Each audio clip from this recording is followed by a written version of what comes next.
Okay, here we go. The big picture. Oh, we're doing the big picture of the church. I've been calling it the Church of Science, but recently I've been thinking about the Church of Evolution. Science is pretty broad, and the real conflict is with evolution, I think. Where people have that trouble, that's where we run up against all those religious gods. I wanted to have a different God. I wanted to put humans in charge here in the what I've been calling the Church of Science, because we are just those mostly hairless apes. Welcome back to a podcast. Um, Broadcasting today or recording today on August 22nd, and actually Vice President Kamala Harris will be speaking tonight at the Democratic National Convention, and I've been trying to follow this election season, analyzing it from the perspective of evolution as an artificial selection going on here in America in 2024. And there's been a palpable emotional vibe, whatever that's worth. The idea of positive energy coming out. We still got the orange parasite going around spewing his stuff. And the Democrats have been in Chicago, have managed to avoid the ghosts of 1968, and they've resurrected a new spirit. And they've actually got, I think a good word would be gumption. They're actually challenging some of the fear based hate and the weirdness. Weird is the buzzword of the day. Calling the Republicans weird. It has been interesting watching the Democratic convention and all the Republicans who've stepped up and said, I'm voting for Harris because the other guy's a loon. I've seen everything from madness to criminal used to describe the orange parasite. And he's just an interesting soul. He's just his own person, obviously. And I must have touched a chord because millions of Americans have voted for him. And I think it's that fear of what could be. And the Democrats have finally grasped an idea that it's okay to be different. And if you don't respect the fact that we're all different, then you're weird. And that's going to be an interesting thing to play out over the next 75 days, I believe, is what we have to the election. And the Democrats have this new message, and I've thought about it from the artificial selection standpoint, and what would happen with the social adaptations that I've been trying to frame out if we look at those and we think about what's going to happen if a Democratic landslide. Let's go and have some fun today. Let's assume there's a huge blue wave in November, and let's play that out. What would happen if a bunch of Democratic legislators got in and you get a new President Harris with a blue Senate and a blue House? We still got the court, obviously, still got the Supremes, which we have to deal with at a later date. But if you got the Democrats in charge, and they actually talked about what would we do with democracy in charge, we might finally actually break the hold of the capitalist economy. Because if you've been listening, I've broken civilization down into three main social adaptations that we use. Humans are social animals. We're evolving social primates, just like a variety of other evolving social animals, herds of wildebeest and colonies of ants, and being a group is a successful evolutionary strategy. And there's all sorts of animal behavior that gets studied under the aegis of natural selection. And there's obviously genetic contributions to it. We could talk about the genetic mechanisms present in ant and bee colonies, and kin selection that's been analyzed.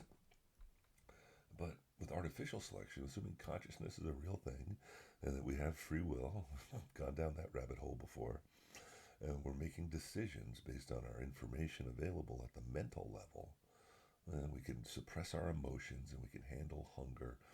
And when everybody's in a pretty good mood, what if we could actually rationally think about stuff? Do my adaptations apply? Do the adaptations of government and economy and belief system become the major information sources? And if we actually move past the biases of old school religion. And we said a belief system could include science, and we could say, let's just deal with the evidence. Because then the choices reduce to, if we say we're not going to have a formal religion, we're actually going to respect the First Amendment and say there's no establishment of religion in this country, and we're not going to acknowledge anything, and we're not put any tests of religion on anybody. Say just all you have to do is think. And then what do we have to think about? The only thing we have to think about then are the rules, the government, and the economy. And it boils down to, do you want democracy versus autocracy? And that one seems to be shifting to the blue wave, where people are saying, get out of my business. Stop being weird. Who cares with who's sleeping with who? Who cares what color you are? Who cares which deity you pray to, you think is out there? None of that should matter. The only thing that should matter is your reasonable behavior as a citizen.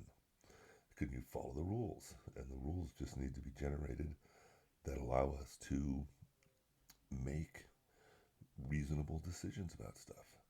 And that's what I think democracy is all about. What's the best thing we could choose to and tolerate? Because that's really what democracy requires, is tolerance. We just have to be able to put up with each other and accept that people are different and they do different things and they sleep with different people and they reproduce at different rates. And that's all going to be choices. And maybe this is the first step to going down the road. Maybe a few generations down the road, we could have a reasonable planetary government that said democracy is the key thing. And but in order to do that, we have to distribute resources. So we need an economy. And everybody likes capitalism. I agree. Capitalism is a really awesome adaptation. I mean, everybody should own a chunk of the planet. I think we should realize that we have to share. But at the same time, everybody needs their own space. Because if you have your own space and you're safe, then you can actually have the confidence to confront challenges. You can take on a load. You can take on burdens and know you have some support. And that brings us back to, how would we organize our society? And I think we have to acknowledge the idea of the natural world, the biological world. And this gives me the idea of, and I think I've mentioned it before, borrowing a term from Vonnegut, the grand falloon, the temporary structure, but it needs to be something different. It actually should be family. Because the one thing that we can't ignore in terms of natural selection is the fact that we have genetic variables. We all have differences. And if we look at humans as a biological species and we say, how should we organize ourselves? The family actually becomes important. That's one thing that people relate to. Because at its core, in our social groups, most of us accept the fact that the group we've gotten the most support from in life has been our family. There is that kin selection. There is that genetic imperative that says, hey, we should take care of our own. And if you elevated that to a conscious awareness, if you move beyond the genetic impulses that say I should support individuals who are more like me, who I know I'm related to, I can identify with that on some level, then we could say, well, now we can actually set up a market competitive area and say, well, whose alleles, whose variations are the best? We're all, just a clarification in case for the non-biologists in the crowd, to appreciate the distinction between genes and alleles. So appreciate that genes were identified for thousands of years. We've all realized, people realized kids look like their parents. And we've had all sorts of laws for fidelity in marriage because we realized kids look like their parents. And when there were infidelities, sometimes you got some interesting new crosses. The red-headed stepchild, as it were. But if we all accepted the fact that we all have these genetic differences, we all share the same genes, but the differences are in the alleles. And biologists themselves have made a dreadful mistake in the vocabulary when we talk about the gene pool. Because the gene pool, the genome is the more accurate term. The genome is what's been identified recently, and we've had a genome project. And the genome is the specific set of genetic information for each species. So all humans use the same genes. So we have a gene for liver function, genes for liver function and brain development, and blood type. But there are different variations. You can be type A blood or type B blood or AB or O. Those are the alleles. Those are the different alleles. The variations on the theme, because that's what evolution does. It experiments. That's the core feature that we want to embrace with artificial selection. Is we want to have stability balanced with experimentation. That's really what natural selection does. You get a species established, a new group of organisms who share a set of genetic information, a genome. But then over time, variations evolve, alleles, variations in the genetic information and options. And then you run up against the natural world and you get natural selection. You get survival of the fittest. You get reproduction at different rates. And whatever works, if you can keep more of your species alive, you win the game of life. And so, as a biological species, once we realize this in this new church of evolution, I'm evolving myself here, converting the church of science into the church of evolution. And once we all embrace this scientific worldview, and we say evolution's a real thing, and we know how natural selection works to a certain extent, and we extend that into artificial selection, and we say, instead of genetic information, now we have mental information. And that mental information falls into at least three categories. What are the rules that we govern our behavior by, our social systems?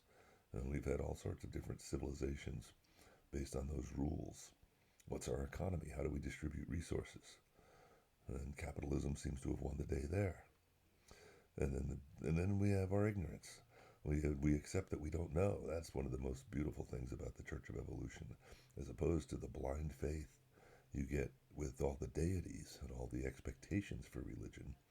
In the Church of Evolution, you say, we have incomplete knowledge. We don't have full mental information. We don't know how everything works. We don't know whether it's string theory or quarks and leptons or whatever it is the physicists have hit for probabilities at the smallest scale of matter. We've got the theory of the Big Bang. We've got these ideas about the ultimate causes, but we're not there yet. But we have a pretty good understanding of proximate causes. Medical science has advanced quite a bit in the last few centuries. And it's taken off with our technology and what we can analyze and how we can fix things.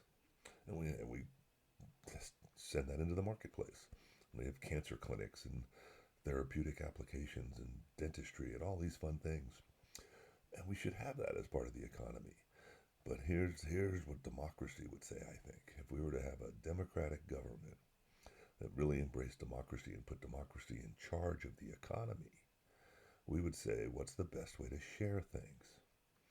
And I think you have to concede that a logical alternative is to say everybody should have a home. Everybody should have needs taken care of. That's where capitalism fails us. Because capitalism says I can own as much as I can get my hands on, as much as I can hold. In its crudest sense, laissez-faire capitalism is really not much more than an extension from biology. In a biologically determined world, in a natural selection world, if I can take territory and hold it, and I can fight you off, then I win, and I can hold that territory. And if I have to kill you in the process, I'm going to do that.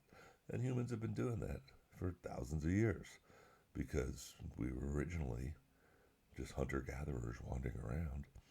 But somewhere around 5,000 years ago, we invented money, we started settling down. 10,000 years ago, we started doing settlements. We've had Göbekli Tepe and Stonehenge, and we've built these places that were centralized, for lack of a better term, urban centers. And then we started making civilizations beyond just our small tribal groups. And we had to have rules. And for the most part, we had autocrats, we had kings, because monarchies were an extension of biology. That made the most sense. We knew that we had to still take care of those limits. Everybody had to eat. Everybody had to have fresh water. Everybody had to have shelter. And we had to protect ourselves from predators, and both human and other and animal. You know, and we figured out pathogens, we figured out healthcare, and we built these bigger civilizations. And the Europeans did it best for the most part, and they took over the planet with a combination of adaptations that included both, that primarily were artificial. All the technology that burst out of the scientific revolution that gave navigational and weaponry skills to the Europeans for the last 500 years have fueled the colonial era of human history. And we've had this situation where we've built up this global species and this global civilization, and we've throughout the colonial empires, we said we don't want monarchies anymore. That was the 20th century. And now we're in the 21st century, and we have to figure out how do we make democracy and capitalism work. And we have to make a distinction with the economy then. If democracy is in charge, if people are most important, then we have to say, well, prove it. Because evolution's all about experiments. And so what would be the world government that would set up that would improve things? Well, one thing would be the basics of saying which genetics are more important.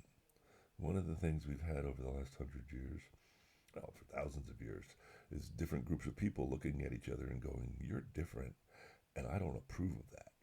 And subsequently killing people or putting them into slavery because of different colors or different hairstyles or different facial features, whatever it was that you could pick out of the crowd and say, those guys are different.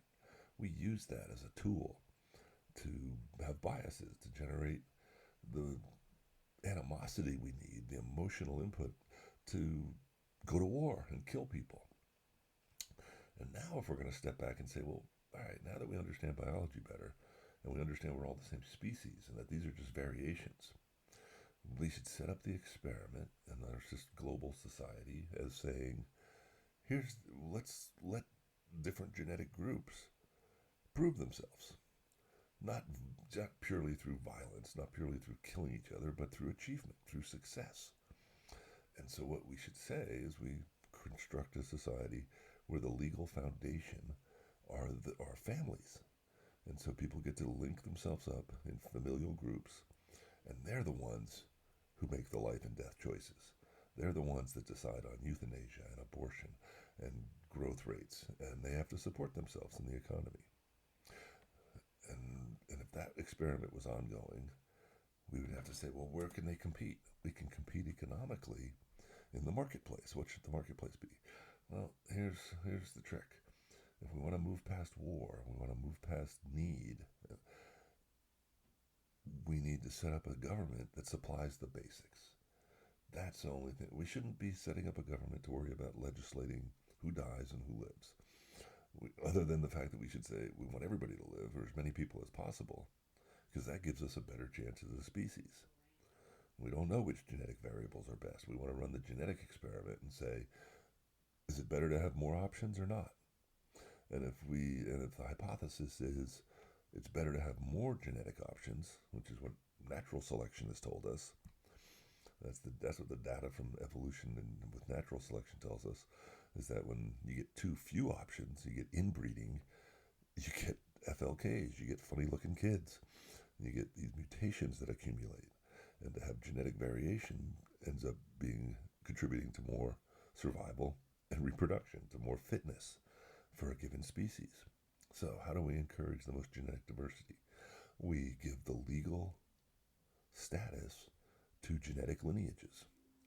And that means, yes, we got people from Africa, we got people from Asia, we got people from the Americas. And we say, all right, you guys are in your own family groups. And we have different families within each of those. There's all those races of people.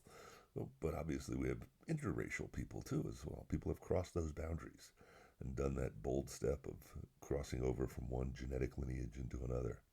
And that's a beautiful thing, that outbreeding, hybrid vigor that we get from crossing lines.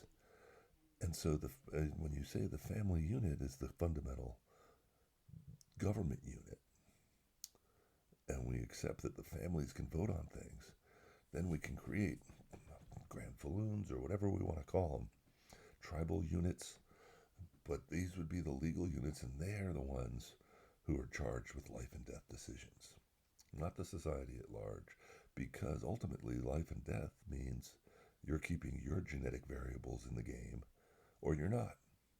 If you want to make more babies, make more babies. You got to support them though. And how do you support them? Well, that's where we make the distinction. We're going to say, at this point in human history, here's part of the government experiment, we will support a minimum amount of people. We'll support a replacement rate of reproduction. So the replacement rate of reproduction right now is probably less than one child per couple. Because one of the challenges we have is multi-generational families. If the family is the fundamental legal unit, then the family has multiple generations. And people are still around. Old folks, you might have grandparents, great grandparents, grandchildren. You could experience 7 generations in your life. If you think about it, you're influenced by your grandparents, and great grandparents might be around when you're born, and you might last long enough to have great grandchildren if you're lucky. And with that, you'd have all those people that would need to be supported.